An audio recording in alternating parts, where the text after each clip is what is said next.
એક ગામમાં રાજુ રહેતો હતો. તે એક છે ને એક કુકડો પકડી આવ્યો. એટલે થોડાક દી કુકડો રાખ્યો. એને બહુ ગમ્યો. માથે મસ્ત મજાની લાલ કલરની કલગી એવું હોય ને કુકડાને.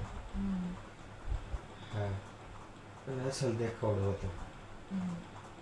બહુ હસે એવું. તાજો માજો જાડો કરી દીધો હે. પણ એને છે ને કુકડો રાખવાનો ઈરાદો નહોતો. એનો ઈરાદો હતો કુકડાને મારીને અને ખાઈ જવાનો. પણ એને એમ થયું કે આવો સરસ મજાનો કુકડો છે અને કેમ મારી નાખો. એટલે એણે છે ને કુકડાને કહી દીધું કે જો ભાઈ, તારે છે ને સવારે ઉઠીને બોલવાનું નહીં. જો બોલ્યો ને તો તને મારી નાખીશ. કુકડાનો સ્વાભાવિક સ્વભાવ છે કે રોજ સવારે વહેલા ઉઠે અને દી ઉગે એટલે એ બોલે. હવે કુકડાને કે ભારે થઈ, જો બોલીશ તો મરી જઈશ. મારો સ્વભાવ છે બોલ્યા વિના હું રહી નહીં શકું. હવે હું બીક એટલી હતી એ બીકનો મારો એ છે ને કાંઈ બોલ્યો જ નહીં.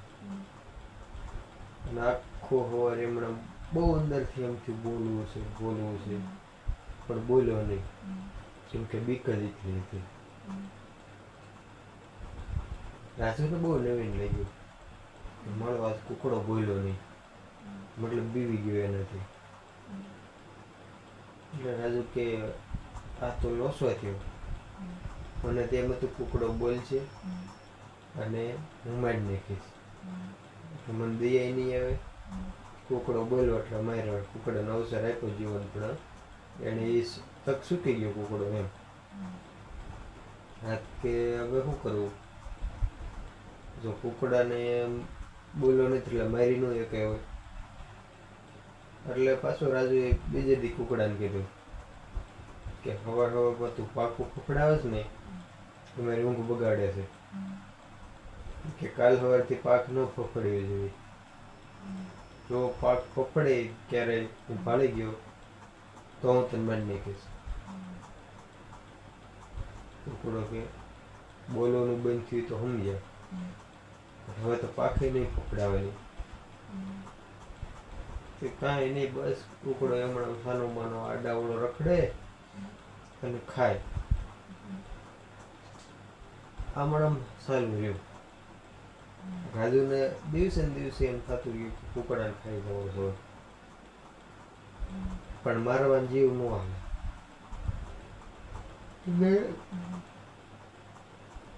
ફરી એક દિવસ છે ને એને કીધું કુકડાને કે તું જે હાલેસ ને તારી ડોક હલે ને એ મને નથી ગમતી. એટલે તારી ડોકે એવું ન હલવી જોઈએ. કુકડો તો કાંઈ નહીં, હાલવાનું બંધ કરી દીધું. પાખો ન પકડાવે, સવારે બોલે નહીં, એમણે બેહે. ઓલા દાણા નાખે ને તો ખાવા હોય તો ખાય, ન ખાવા હોય તો કાંઈ નહીં, એમણે બેહે. કુકડાનો અંદરથી જીવ સુથાવા માંડ્યો હતો. પણ એને બધા નિયમનું પાલન કર્યું. એમાં ફરીથી રાજુને એમ થયું આ કુકડો આમ તો નહીં માને, તો શું કર્યું? હવે એ કે છે ને એને એ કે છે ને એને ન થાય ને એવું થયું. કે બહુ વિચાર્યું રાજુએ. એટલે કુકડાને કીધું કે સાંભળ ભાઈ, કાલથી છે ને તારે મને રોજ ઈંડા દેવાના. જે દી તે ઈંડું ન દીધું ને તે દી હું તને મારી નાખીશ. કુકડો તો ક્યાંથી ઈંડા દે? મરઘી હોય તો તાપે, કુકડો તાપે નહીં. એટલે કુકડાએ કીધું કે રાજુ એ બધી વાત હશે તારી. તે કીધું કે બોલવાનું નહીં તો હું બોલ્યો નહીં. તે કીધું કે ડોક ન હલાવો તો મેં ડોક ન હલાવી. તે કીધું પાક ન ફોફડાવ તો મેં પાક ન ફોફડાવી. પણ હવે તું એમ કે હવે તું મને ઈંડા દે, ઈંડાથી કે મારામાં શું કે કુદરતે આપ્યું જ નથી, હું તને ઈંડા કઈ રીતે દઉં. પછી કંઈક કુકડાને બહુ અફસોસ થયો કે આના કરતાં તું પહેલે જ દિવસે ને દિલ ખોલીને બોલો હોત ને, હે તો જ ભલે મરી જાત અને બહુ મજા આવે. આ એનો અંદરનો આત્મા જીવતો રહેતો.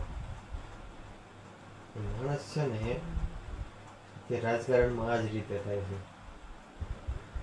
ત્યારે જોવું પેલા કે સરકાર એમ કે આટલા કાયદાનું પાલન કરવાનું, એટલાનું આમ કરવાનું, એટલાનું આમ કરવાનું, અને એમાં સૌથી વધુ ગરીબને જે ખેડૂત રહ્યા ને એ બધા આ જ રીતે મરી ગયા છે.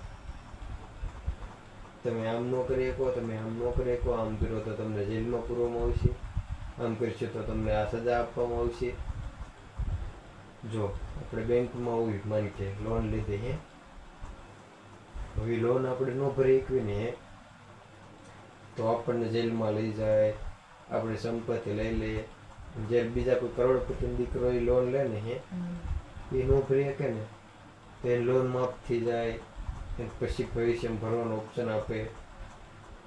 એટલે છે ને આ બધા કુકડા જેવી જિંદગી થઈ ગઈ છે આ ગરીબને ખેડૂતને.